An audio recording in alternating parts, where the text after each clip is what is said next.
Howdy, folks. So while we are waiting for Gamal to hop back in, I'm just going to take a moment here to welcome all of you. My name is Eric Tapper. I am the Director of Business Development at GlobalComix. I was going to be hopping in a bit later in the presentation, but these things happen and you got to be flexible and just go with the flow. So just to double check, can everybody hear me and see me okay? Take a digital thumbs up. Okay, thank you. Zelda, Ben, Trent, amazing. Mark, thank you. So we are going to get started. Thank you, Chris. Hello in Spain. I hope it's not too late over there. So I think maybe we will get started here. And then when Gamal's ready, we'll have him hop back in. Wow. Okay, it's 2 o'clock in Spain. All right, so here we go. So what we're going to be talking about today, just a quick intro. Again, it's Gamal. My name is Eric. We're going to get started. So we just want to welcome you to the GlobalComix Digital Marketing webinar. We're going to be leaving enough time at the end for questions. So as we're going through the material, if you have any questions come up, you can type in the question that you have in the Q&A section that's accessible. There's a button at the bottom of your screen, and we'll address all your questions there.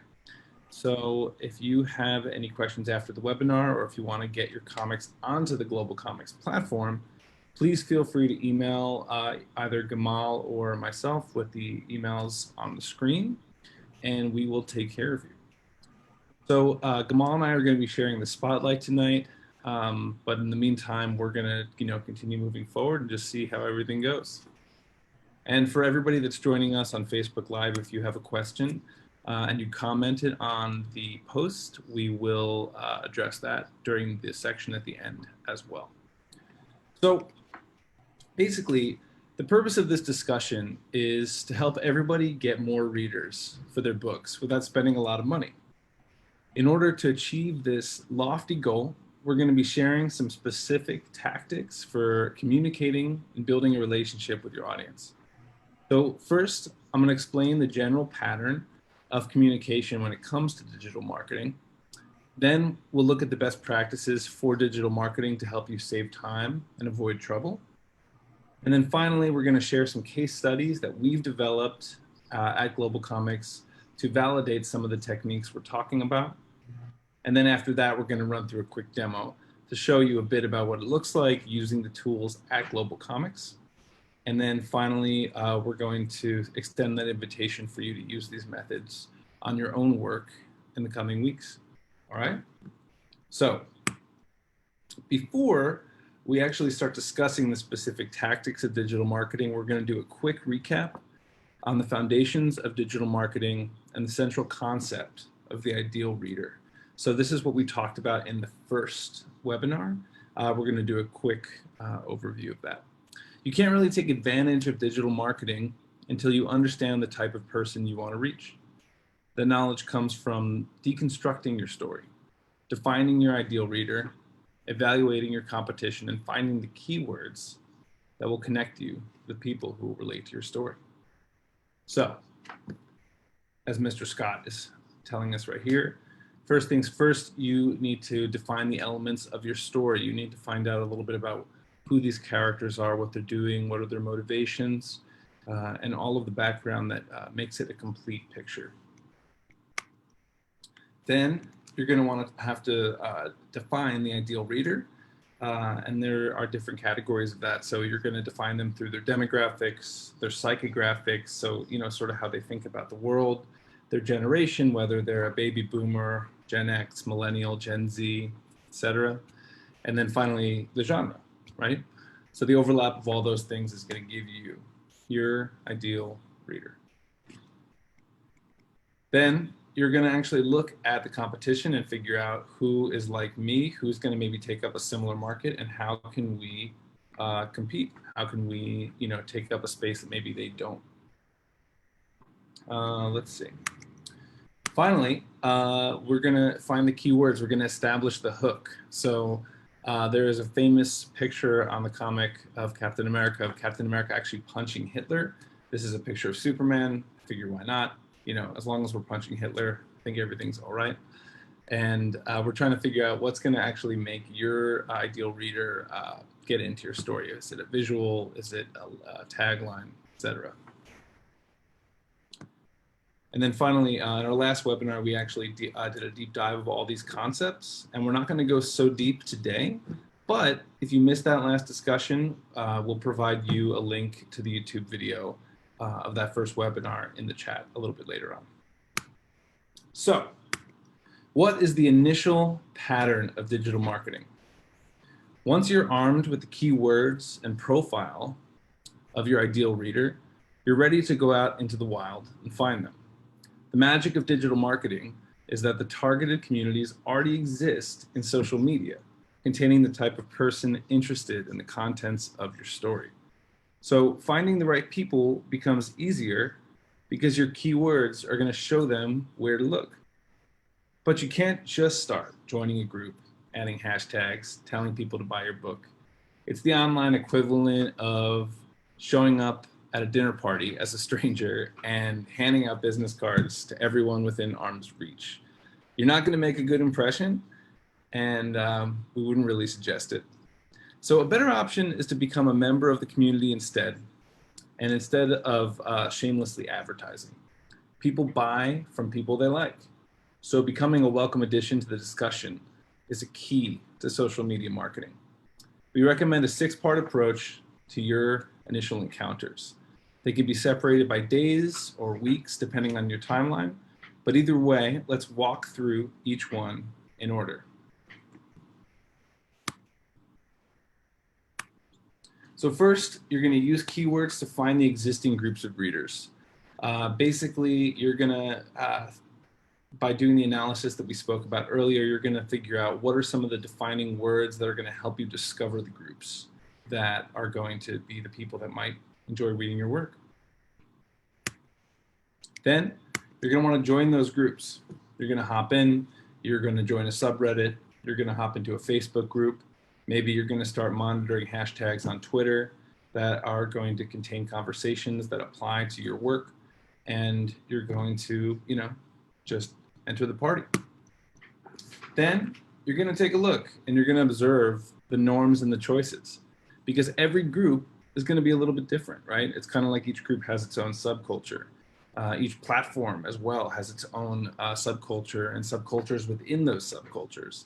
The way that a Redditor is going to, respond to a post, or the way that they're going to regulate the kind of information that comes through is maybe a bit more strict than a Facebook group. But it depends on the moderators, it depends on the culture, etc. So you're going to want to take a look and see what's going on. It's also really important to contribute to other people's work. When you make a post on Facebook or you make an Instagram post, it feels good to have people engage with you. You tend to notice when people show up a lot. So you're going to want to reflect that back to the people that you're talking to and that you want to be talking to, because you're going to show up as a community member and not just somebody who's there to take, but actually give back to. And then finally, there we go. You're going to share your own original content. So start sharing some of the things that you're working on, right? Some behind the scenes maybe. Give people an idea of who you are and what you're working on. And then at the end of the day, you're going to want to engage with the community. You want to figure out what's going on, if there's a big discussion happening. It's really about having, being connected to the pulse and the heartbeat of the community in order to, maintain that relationship over time. So with that in mind, that's kind of the short term. Now, what happens in the long term? We're talking maybe some months, maybe it's years, who knows? It depends on, the arc of your own comic, your own work, what you're going for. So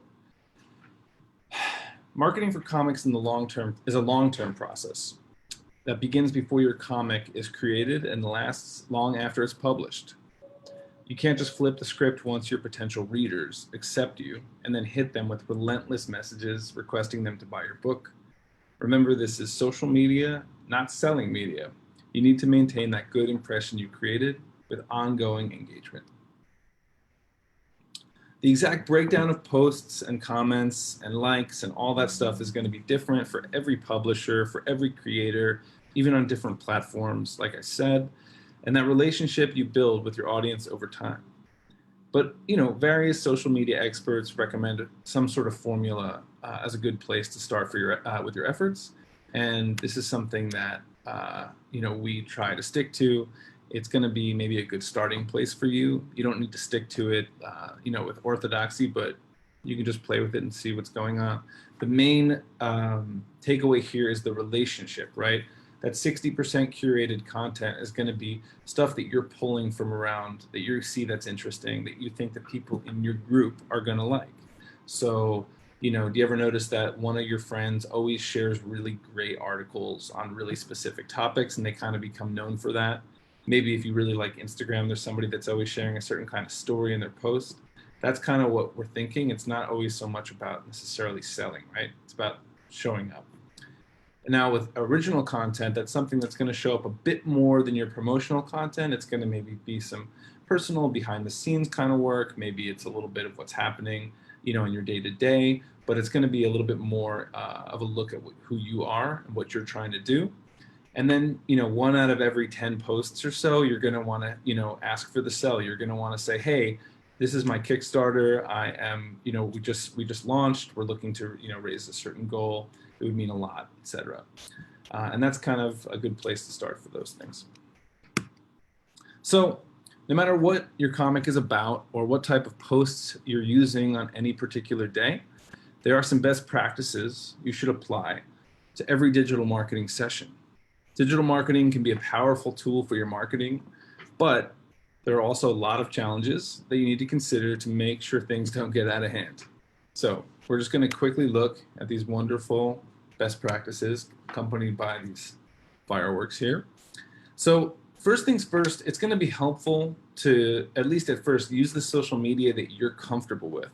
So I know some folks that they love Instagram because they're just very visual, they're very visually organized. I know some people just love Reddit because that's just kind of how their mind works, but maybe you don't like the layout because it's kind of technical. And some people are really just comfortable with Facebook and so on and so on. Setting limits for your time is also really important. Gamal said in the last webinar that you should be spending around 5% to 20% of the time that you'd be working on a comic or marketing.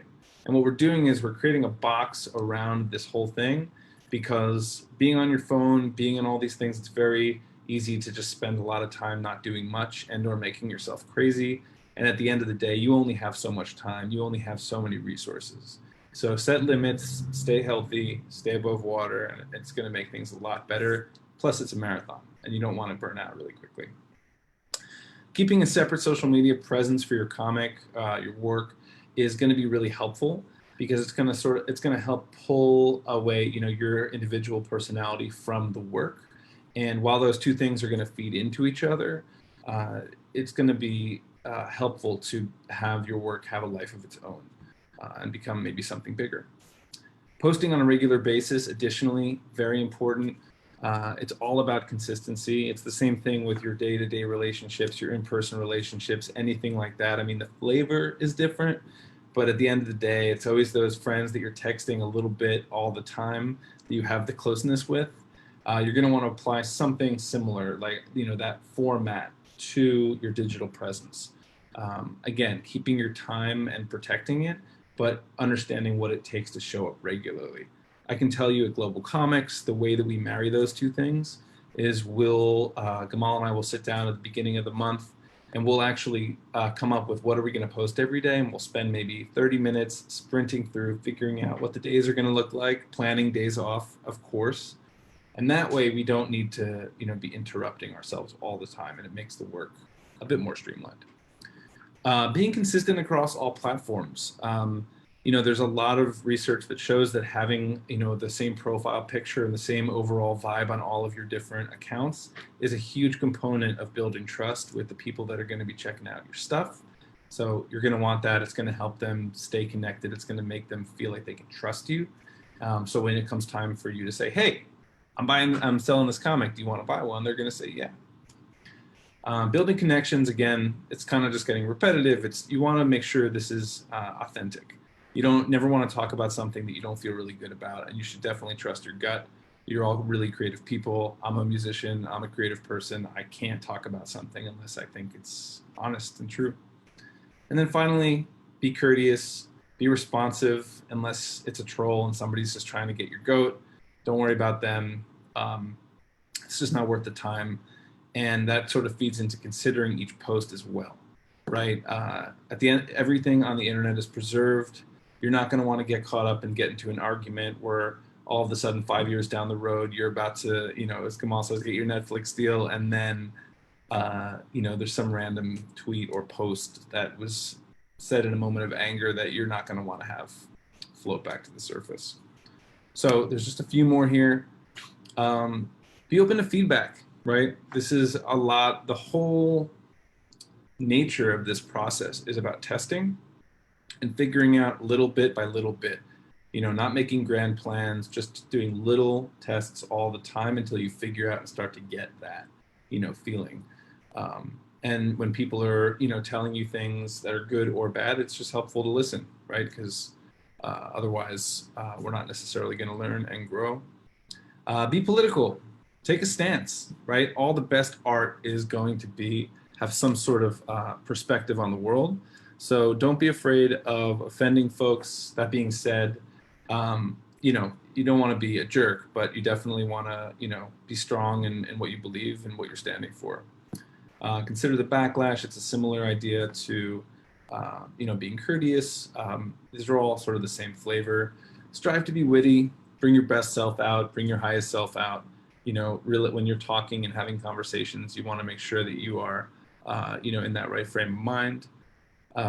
Some obvious things: be a fan of comics, right? Like, go out into the world and be the best fan you can for other people, and that's going to help you be a better creator and have better relationships with your fans. Share your work. Don't be shy.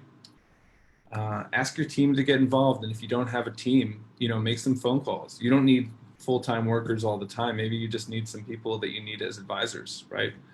Just other folks that are giving you that energy and sort of, being back and forth. I know for me, I'm reasonably effective by myself, but if I didn't have my team, I honestly don't know where I would be with most of what I do. And then this is something that is near and dear to my heart, a little more numbers oriented, but you're going to want to track your results. One of the benefits of digital marketing is being able to actually see how effective your efforts are. If you're not going to utilize that, then you're going to be stuck in the dark, and it's going to be harder to be flexible and change and learn. But we're going to talk more about that and how we can do something like that without driving ourselves crazy. It's not science. I just thought this was a funny GIF. Okay, so this is where I would have hopped in before to talk about some of the examples that we have been running using all of the principles that we've talked about so far. So there's 3 comics that I want to share with you.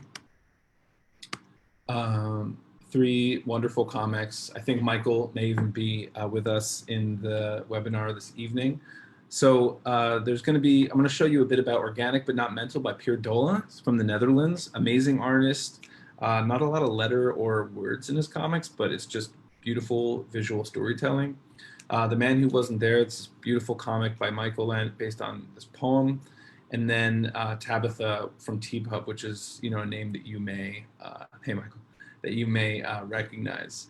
And what we did was we found some communities that we thought would be receptive to our sharing of those things, of these different works, and we wanted to see what happened. So I'm going to X out of this presentation for just a moment here and show you the behind the scenes. Okay, can you all see this Reddit screen that's up right now? Is that all good? Oh yes, nice, thank you, Chris. Oh yeah, and as Chris mentioned, if you have questions that come up, make sure to put them in the Q&A section like A. David Lewis did.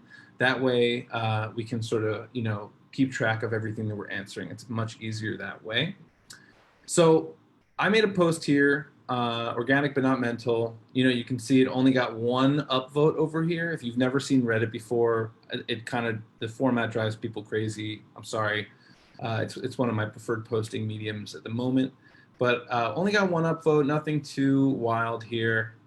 You know, it's just a link, nothing particularly fantastic happened on Reddit itself. And then I went to another Reddit. Oh, sorry, that was in our comics. So as you can see, 1.4 million members, 2,500 online right now. Very big, very active community. But then I went to this Imaginary Horrors group, 101,000 members, only 48 people online right now. So still big, still active, but maybe a little bit more niche, a little bit closer to that small community. And they're just into this kind of like interesting, imaginary, horrific art. It's really cool, really fun community. And I put a picture of the cover of his work up here as a way to engage, you know, the people here. And you see that it got about 10 upvotes here. And yeah, and I commented to drive people to the link. So the question is, what's the deal? What about that? So I'm going to show you that his posts or his work, this is the GlobalComix platform behind the scenes. As a creator, you're going to have access to these analytics, and this is the analytics for this particular title, for this particular release, the first chapter. And we're looking at the past week broken up by day. So in the past week, we got 11 readers and 53 page reads. So the question is, where did they come from? So I'm going to scroll down here. And as you can see, I posted, oh, you know what? That's so funny. I'm going to expand this out to the past month. So we're going to look at the same, there we go. That's what I wanted to see. So now we're looking at all of the numbers from the past month. And in all of each line here is going to show you a different post that I made. So the one that I made last time, which is here, is for the Imaginary Horrors subreddit. We got 5 unique readers and 57 page reads. The post in our comics, however, got 40 unique readers and 216 page reads. So what we're doing is we're actually creating the link with some extra words and text in there so that when they then click that link and show up on the GlobalComix platform, it's going to tell you exactly where those people came from and when they came. So in other words, we can see, so this is the past month broken up by days. Let's break it up by weeks so it's not so squishy. So that week that I posted, you can see that we had about 100 visits, 479 page reads, etc. 105 unique readers, 108 total visits that month, etc. So if that's a little confusing, we're going to do 2 more just to show you. And hello, Michael, good to see you. Thank you for the love as well. We're going to go into your comic now. And please excuse me, I realize that it's OSS, not OSSO. That's not the only mistake that I made in this post, but it's going to be a learning moment for all of us. So I posted this in our comics as well. So a very broad group. Keep in mind, because we're doing a lot of different creators, so we're not going to go as deep as we're hoping you will for yours. But somebody commented that was a wild ride. But it only got 1 net upvote. So the question is, okay, well, did it do okay? So while we were on the call, you'll see that in the past week, we actually had a huge boost in readership. And where did those people come from, right? So again, we're in the GlobalComix platform. We're in the analytics section. We chose the title, the release number, and then this is the time frame and how it's broken up. So we had 83 unique readers, 603 page reads. Where did those people come from? So, interesting. So it looks like Michael may have been doing his own posting here because I did not see this last time. But in the subreddit for Lovecraft County, or country that is, it looks like 24 unique readers and 161 page reads came through. The post that I made got 55 unique readers and 434 page reads. Now, if you notice, this is horror, even though I was in the comics section or the comics subreddit. That's because I accidentally used the same little code for all of my posts. So you can see how by being meticulous and specific, you can divide up and find out who is coming from where. or if you use the same link every time, they're all going to look the same. So I actually don't know which specific subreddits all those people came from. Again, that was a mistake that I made that I'm hoping that you don't make as well. Finally, I'm going to show you the Tabitha post that Chris made. Put this on Reddit. It got 7 upvotes here. We got a nice little comment. I think comments on Reddit are a big deal. People don't really like to comment unless they think something worth commenting on. So that's just my experience. So we're going to look at the analytics now, same exact setup for Tabitha. And we're looking at it from the past month because Chris's post was from a while ago. As you can see, there's 117 unique readers and 1,600 page reads. Massive. He posted on the 10th and then the residuals on the 11th. So there was most of the reads actually came from those 2 days. And we're going to get rid of page reads and we're just going to look at visits. 55 visitors, 42 visitors, etc. These are the days that are passing by. So you can see that nothing was happening. It was they had just recently posted this title, and then a huge surge in readership, and then a little bit of residual as well. There was no follow-up promotion on our part for the record. And you'll see that, you know, if we sort of just focus on the top 2, terms here, in the subreddit for graphic novels and the subreddit for comics, that's where almost all of that came from. And we're talking about 2 posts done on a single day. Got literally 1,600 page reads. That surprised me and is really significant, and we've been repeating it pretty much over and over again. Granted, these are free comics, but in terms of building a readership and, you know, engaging your reader, and you have the ability to decide what's free and what's not, it's a great way to get people engaged, as we're seeing. So again, what we're seeing here are these terms. Now, what does that actually look like in practice for those of you that have not seen UTM codes before? So what I'm just going to show you is, and I'm sorry if you got off work and it's late and you've been looking at spreadsheets all day. I'm about to show you one more spreadsheet. Just bear with me for a moment. So I'm going to take, let's say, I'm going to take this link here. I'm going to copy it in here. I'm going to paste this link and delete all of the stuff that's there. So this is the GlobalComix link for Tabitha Chapter 1. And I'm going to zoom in a bit so you can see it better. GlobalComix, Tabitha Chapter 1. So you'll notice over here, I'm just going to do a quick, we're going to make this a social post on Reddit. We're going to make this the test campaign for today, and we're going to say our comics. Now, all of a sudden, you'll see that that link here then populates with a couple extra words here, UTM. That's the parameter, UTM, medium, it's a social. The source is Reddit. The campaign is this campaign we just made up. And then if I were to click on this link in a private window, this would then generate a read. So what I'm going to do is I'm going to then bring this down. I'm going to take this link. I'm going to open up a private browsing window, which means it's going to basically log me out of wherever I am. So it thinks that I'm just a random person on the internet. I'm going to click this. I accept. I got it. Wonderful. I'm only going to go 3 pages in.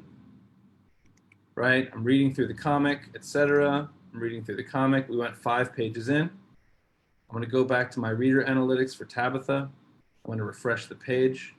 And you're going to see, oh no, didn't come up. Well, I'll have to look back on that, and I promise that we'll be able to figure that out. Let's see. Oh, I can see why. Oh, it's the bottom there? Oh, hey, thank you, Chris. So as you can see, that little UTM code that I made, this is me. I'm one unique reader, very unique, and I got 5 page reads. So it's not rocket science. It's pretty much just a matter of getting used to a couple technical things that we'd be happy to explain more in detail if you have any questions. But that is how you use and track different folks on the internet, how you use UTMs to track folks that are reading your work on the internet. So we're going to hop back into our presentation here, if you would let me do that. We just went through these comics. Now, how can GlobalComix actually help you do all of this stuff? I hope you saw that we have analytics, we have a robust way for you to understand what communities are interested, who's coming to read through. There's actually a lot more analytics that I'm not going to have time to show you tonight, but you can make a free account, you can check it out, see what's up, explore for yourself, and/or just ask us questions. You can create sample pages to entice your readers. So that means that you can set certain pages as free, certain pages as paid. So if you want to still make money on that particular release, you can, and you can customize what's free, what's not, etc. And then there's another feature, promo codes. You can reward your followers and the people that are engaged or people you want to engage by giving them certain kinds of access for certain amounts of time or certain amounts of pages that you want them to read. And let me just emphasize that this is not an exhaustive list. These are just some of the things that we thought you might find interesting in this short time that we have together. So the last thing that I want to mention before we open up to questions is we just finished our first cohort of 5 creators where Gamal and I actually did one-on-one consulting sessions where we took each creator, Michael Lent is one of those people as you saw earlier, through the process of identifying their ideal reader, understanding where their communities are, finding those keywords, and then all the way up to actually posting in those communities and using those UTMs and tracking metrics. So if that's something that you're interested in doing, we have 6 open slots for any creator, any publisher. No, it doesn't matter if you have a comic ready, if you are a massive publisher or you're making your first piece of work. We have 6 slots open and we'd love for you to join us. So if you're interested, be sure to put your email in the chat box and we'll reach out to you after this meeting. Now, I'm just going to open this up to questions. I think Chris and Gamal will probably hop in, so ask them as well. And we're going to send around a survey so you can share your opinions about our presentation. So with that, thank you for attending the digital marketing webinar number 2. And we hope it helps you with your comic publishing. And remember, you can ask questions in the Q&A section by going to the bottom of your screen and clicking the Q&A button and typing it in. So, A. David Lewis says, what if you're trying to establish a new corner or niche? How to I believe maybe a line function in that circumstance. I'm not exactly sure what that last sentence means, but if you're trying to establish a new corner or niche, I think that you could say that most folks are trying to establish that corner or niche. And what you're looking for, a buzzword that people use is looking for the white space in the market. And that's a bit about what the analysis does, is you figure out, okay, I am making a horror comic that, really focuses on a certain kind of, relationship between people, and we're also going to make a comment on the current political atmosphere.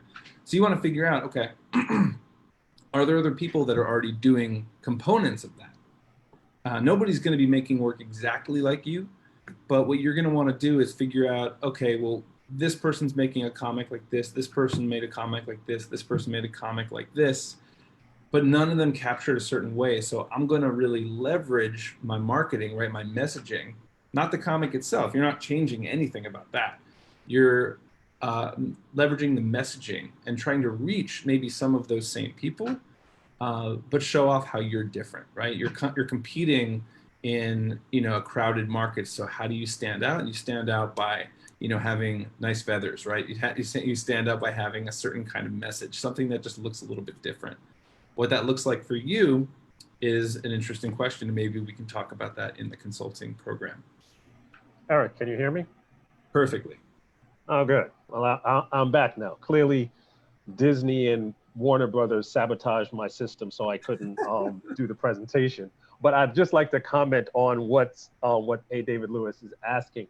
I think if you're trying to establish like a new corner, you come to the conclusion in your genre and ideal reader analysis that this is something that doesn't exist, and your story doesn't exist anywhere, in comic book format. The idea is to find the closest group, the groups that would be most aligned from like if you took a Venn diagram of all of the different elements of your story, go out into those subgroups. Let's say you're doing like, this is not a new concept, but like horror comedy.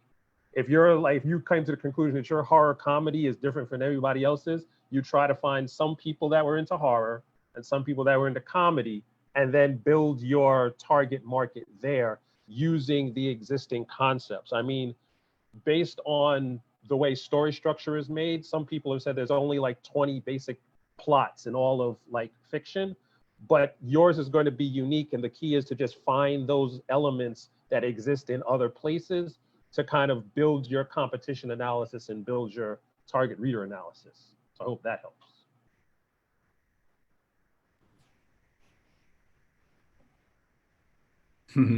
I think maybe just the audio is coming through, Gamal, for you. Yeah, because I don't want things to get screwed up. So Stephanie is asking, is it okay? It's a two-part question. Number one, is it okay to use marketing apps like Fiverr to create more promo for your comics, but the styling of the marketing design is changed up? So I don't know exactly what you mean by the styling of the marketing design is changed up, but what I can say is you should use anything in your power to build your business, right? You make art, and then you have to bring it to the people that want to give you money for that art. And if you find that Fiverr is really helpful for you, oh wait, I see what you're saying. To create Fiverr, so to get more people working on it. Well, I think that it really depends on what your vision is. It depends on if you're trying to create lots of different things, if you can or can't do that yourself. So in other words, I don't think, my answer is somewhat agnostic. I think if you really feel like you need that support and you want to pay for that, it's always great to have more people working on it as well. Then I say you should go for it. And you said, does this confuse the reader in the main illustrations that's introduced? So if I'm understanding you correctly, and please comment if I'm not, if the artwork is going to be different in your promotions than for your comic, I think, again, it's going to be up to you, but from my gut is telling me that your artwork should look and really match the comic, if not be the literal comic cover page or certain scenes selected from it itself. I'm a big believer, especially for indie folks who don't have a lot of resources, to leverage the work that you're already doing and not create more work for yourself. So I can point out, I think they may be here, the creators, I think BG they're making a comic called Glurk and Bow.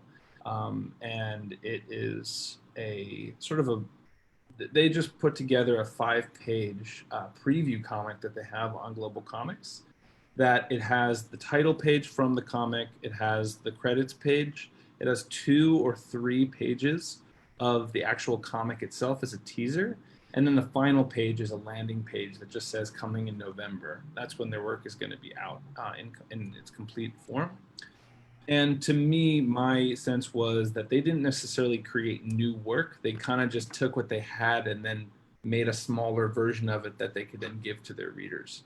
So all in all, if you want to create more promotional material, go for it, but definitely try to keep it all on brand. And also, if you already have great work, I would say just use that. Yeah, in most cases, if you bring in like a marketing person, somebody who's going to help you do promos, somebody's going to help you get the word out, you're going to work with that person to create what's usually called like a style guide, so that all of the marketing actually matches with the actual book that you're going to be making. So it's not as if you're going to hire someone from Fiverr, let them do the marketing, and then they're going to make something that's going to be completely different. Because if they do that, they're probably not the marketing person you should hire anyway. You're going to work with them to develop a program, and the program will have all of the elements will actually make sense. So nobody will be confused when you're actually out there in the wild trying to pull in new readers. Can GlobalComix help promote our work for award season, particularly in the digital category? Now, when you're saying award season, I'm assuming you mean like your Harveys, your Eisners, and all of the other comic related awards that come up. I know that within GlobalComix, we actually do promotions of certain types of books, and we're planning on rolling out other like promotional collections kind of things. So award season is a perfectly viable concept for us to use in terms of picking some of the books that have the most traction, the most popularity, that's getting the most eyeballs to actually promote them for award season. So the answer is we can. There's no, I don't see any reason why we would not do that. Eric, does that track with what you already know? Yeah, that sounds about right. Very good. If you offer links for free comics to gain a readership, is it a good idea to also plug a digital tip jar like Ko-Fi or PayPal as well? Actually, what you should do is you should have them donate to your publishing efforts on GlobalComix. We recently just put in a new feature so that people can donate to your publishing on a one-time basis or on a consistent basis, monthly, in the same manner as like a Patreon. So you don't have to use another service if you're going to drive traffic and readers to your GlobalComix pages. They can actually donate right in the page in your profile. So we've already taken care of that question. Thank you for asking it. I'll jump in on this. Hi, this is Christopher. I'm the CEO and founder of GlobalComix. I think that, what you're really asking here is there a way that you can connect with your super fans or your supporters, different from separately from just readers, right? And so when you're creating content, and sometimes you might paywall it, in which case the way that you get rewarded by those supporters is that they will pay for a purchase for access to your content. But if you're not paywalling, or if you're doing something as an ahead of time promotion, etc., then giving out free content is always a good way to find and identify who those supporters are. And really what you're doing at this point is you're building a relationship with that group of people specifically. And it's a little bit of a deeper relationship than just one between creator and reader consumer. And kind of with that in mind, I absolutely recommend having some way that they can support you financially. As Gamal said, we recently did launch a supporter program on the GlobalComix platform that's baked into kind of the entire creator and reading experience, so that becomes surfaced for creators that are looking for donations and such. But really, ultimately, the answer is you got to pick the service that works best for you for those things. Of course, we're biased in that we built our own version of it, and we think that's the best. But yes, it is a good idea. Okay, I think the next question, there's a word missing, but I think I can figure it out.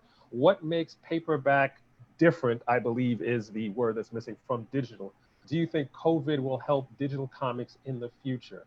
The answer to that question is yes and no. No, because I believe the shift to digital is something that was already happening, and COVID may have just exposed a lot of flaws in the distribution model for print comics, especially since up until a few months ago, there was only one primary print distributor to the direct market. But I'm also coming to the conclusion, and I think other people in the industry have had this conclusion as well, is that there is a cohort of comic book reader that are the traditional print reader. In the same way, you have some old school music lovers who really love vinyl, and they cannot get into digital no matter what you tell them. And that's fine because they love vinyl. But more and more people are actually just going to be going into digital. And I think it's going to be the same way with comics. The people who are growing up now and discovering comics in grade school, middle school, and beyond that, a lot of them do not have exposure to comic book shops. So the comics they're reading and the comics they're exposed to are going to be digital. And as they get older, and the older group of current comic book readers, they start to unfortunately die off, you're going to just have more and more people reading digital. So that was going to happen whether COVID occurred or not. It may have just increased the rate and switched a few more people over, but the digital paperback divide is something that's going to shift gradually, just as, you know, people get older, I believe. I think that there's one more difference, actually. Sure. And it's pretty reasonable, kind of, when you think about it. The biggest difference between digital and physical is that with physical, you are limited to your physical supply chain and the stores and locations that will carry your product. With digital, you're not. And so it is just as reasonable for you to presume that you can build an international audience with readers from the UK and Spain and Japan and, you know, various places in Asia, South America, etc., without a lot of the overhead that it would take to do that with print. And especially for small-time creators and even smaller publishers, going international is often a huge logistics pain in the ass. There's a lot of risk involved with entering a market that hasn't been tested, etc. And it's really that benefit that you get of reaching people from all around the world with digital that you should absolutely not overlook, right? Like it's the best thing that the internet can offer to you in comparison. What would be the best way to pitch a comic to out-of-state comic stores? Okay, hold on, I got it. What would be the best way to pitch your comic to out-of-state independent comic book stores? And is that a better route if you're not yet published? Okay. The first thing is you have to understand the economics and the dynamics of a local comic book shop. A local comic book shop is predisposed in most cases to not carry independent comics, especially if you're not yet published, especially if you don't have a name, because they only have a certain amount of shelf space. And because the way comic book shops work is they have to buy all of the comics that they carry. They cannot return anything if it doesn't sell. So they are taking a risk with every comic book that they buy. So what happens is they actually try to lower that risk by buying comics that they think will sell. This is why 80% of the books that are sold in comic book shops are all X-Men, Spider-Man, Batman, and Daredevil, because a comic book shop believes those comics will walk out the door. The independent comic that may be avant-garde and may be from a quality standpoint much better, if it doesn't sell, they're stuck with it, which means if they do that too many times, their store will close. So the best way to actually pitch your comic to an out-of-state independent comic book store is to have a following and to be able to show that following to an independent comic book shop, in-state or out-of-state. And the best way to do that is to build that following with the digital platform. If you can show that you have, like, if you actually just show your GlobalComix analytics to the comic book shop and say, I have tens of thousands of people reading this book, they will order it if I print it, will you carry it if I print it? That's going to be the way you actually pitch your book to print. You have to kind of, for want of a better word, pay your dues as an independent publisher in the digital space, because it's going to be the barrier to entry, the amount it's going to cost you to actually get into the digital distribution space is far lower than it's going to be for print. And once you establish yourself in digital, if you still want to go to print, because you might find that you're actually making more money with less risk and less overhead in digital than in print, you could take your success, your digital success, and use that as a justification to get into the print market. And it doesn't make a difference if the comic book shop is in state or out of state, because once the pandemic is over, you could start to meet comic book shop owners at conventions and things like that when we all get to go back to conventions. So there you go. Chris, you want to take the comiXology question? Yeah, so the question is, what separates us from comiXology and other competitors? I'll focus specifically on comiXology first and foremost. Let's start with the basics. comiXology is a company that's now owned by Amazon, and it's a big corporation. It is primarily an app download experience, and the revenue share on Comixology is 50% after transaction. The type of content that is promoted and exposed on or featured on Comixology is primarily in the same, for much of the same reasons as Gamal was talking about with comic stores, the big five or the big 10 or whatever publishers. So let's talk about us. Let's talk about what GlobalComix is. GlobalComix is a completely independent platform. We're relatively young and relatively new. We've been around for a little bit over 2 years at this time. And we focus on promotion support for content by independent creators, webcomic creators, and publishers separately. We have a very deep set of discoverability filters and similarity and recommendation engines that help surface a lot more unique and obscure content from various depths of our comic pool. We offer 70 to 75% revenue share in the creator's favor. So almost 50% more than what Comixology does. And we don't actually require the readers to have an app in order to get started. We function entirely in the browser, which means that readers can consume us on any of their devices, whether they're sitting on their desktop or laptop at work or on the phone while they're traveling. And it also has the added benefit that when you're doing promotions, such as what you saw Eric do earlier on, the friction to content consumption for the readers is extremely low. There's no user journey there that involves click a link, find a thing, download an app, create an account, find the thing again in the app, realize that you need to go back to your web browser to purchase, and then go back to the app. You know, that whole jump of what a user actually needs to go through in order to start consuming a comic on Comixology is simply, with us, click a link and start reading. And when you get to the paywall, create an account and continue reading. It's super simplified in that sense.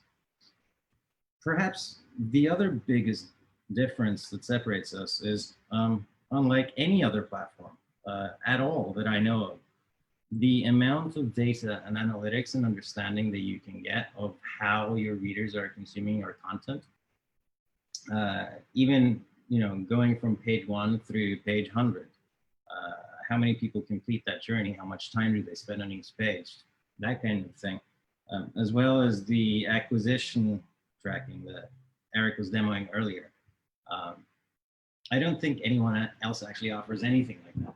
Comixology's offering is zero when it comes to analytics and data. They don't give anything. Even to the bigger publishers, from what I'm told, there's no offering at all. And so when you combine, the ease of acquisition for readers with the tools to understand whether or not you're being effective, the choice is pretty clear and pretty obvious. And kind of last piece I guess I can add is that it's extremely fast and easy to get up and running with GlobalComix. If you have a PDF, it'll take you 5 minutes from start to finish, from visiting our website to having your comic published and being able to start making money off of it. So I hope that answers your question. Yeah, I'll take the next one. Are there any places worth paying to advertise indie small press comics? I would say in general, because there's so many ways to actually generate traffic and generate readers and build community that are free, in general, I would say no. The only time I would say yes is if you know that you have such a high concentration of your potential market in any given space, and that the return on that investment is going to be such that it's actually worth the return on investment, the cost to actually acquire a reader is low enough that it justifies the price of that ad, then you should go for the ad. If you can do this, if you can get the same kind of results or better results by using digital marketing to get that revenue, I would avoid advertising, just because as independent publishers in general usually don't have a very large advertising budget. So that you might want to put that money someplace where it might do more good. I'll add a suggestion on top of that. If you think outside of traditional advertising, for traditional digital advertising and Facebook ads, Google ads, what have you, Gamal is 100% correct. But one alternative that might be interesting for you to experiment with is if you can work with influencers. There's some influencers that will do sponsored posts or product placement or things like that. Potentially even sponsored reviews. And so if you happen to know of or find influencers that are interested in comics, that are interested in your kind of comic, that have a significant following, reach out to them, see if they're interested in doing something collaboratively. They might not even want any money for it, but then again, they might want that. So I would recommend starting in that realm rather than the Google Ads side. Yeah, and just to add a little bit to that, if you're going to go the influencer route, you don't necessarily have to stick to the ones who are in comics. Every comic is about something. So whatever the topic or whatever the theme of your comic is, there may be influencers in that space that you can actually go to and broaden the potential groups of people that can, because the reason you go to an influencer is because they have a pre-existing group of people that they can get to do things. That's kind of the definition of the idea. So, but if let's say we had one of the groups we were consulting, they were doing a comic that had a significant amount of cannabis use in the comic. And now that I look at it, it was your comic because you asked the question.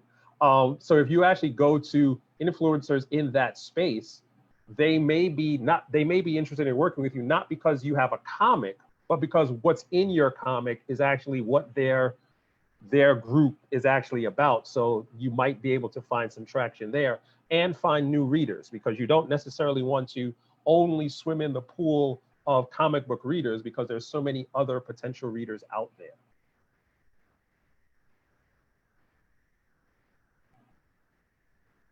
Chris, I think this last question is for you. Oh, so Michael's asking, is there a GlobalComix app in the offering? Are we making an app? So I'll answer that quickly, but first I'll give you a little bit of our philosophy. Our philosophy is that we're a web first or a browser first service, which means that it works on all devices. That also means that the 100% of all of our offering, as much as we can, will always primarily come to a browser first. And it's not like if we make an app that we will not continue investing in the browser experience. Now, are we making an app? Yes, we are making an app at some point next year. And the reason is primarily one very specific one, and that is offline reading, secure offline reading for people that are on the go. What does that look like? And do we have an exact time frame or launch date? Not at this time, but we're primarily focused on buttoning up and shoring up everything that we have in the browser-based experience first, and then when we get to the right place, we'll look at what an app experience might be. There's a couple of other challenges with having an app that we would need to resolve also, such as there are certain pieces of or certain types of content that we can't serve in an app. And payments, if we're actually charging payments in the app itself instead of in the browser experience, then there's the whole Apple 30% revenue share that we really don't want to give them. We would much rather give them to all the creators. So, cool. I hope that answers your question. So, yeah, I think that is everything for tonight. I'm going to follow up very shortly with a feedback form that would be really an amazing thing if you could fill out. That way we can get a sense for your experience when we do this again very soon, how we can get better. So if you would just take, a minute and a half to 2 minutes to fill that out, that would be amazing. And beyond that, we just wanted to say thank you, and we'll see you soon, and be in touch. Good night, everybody.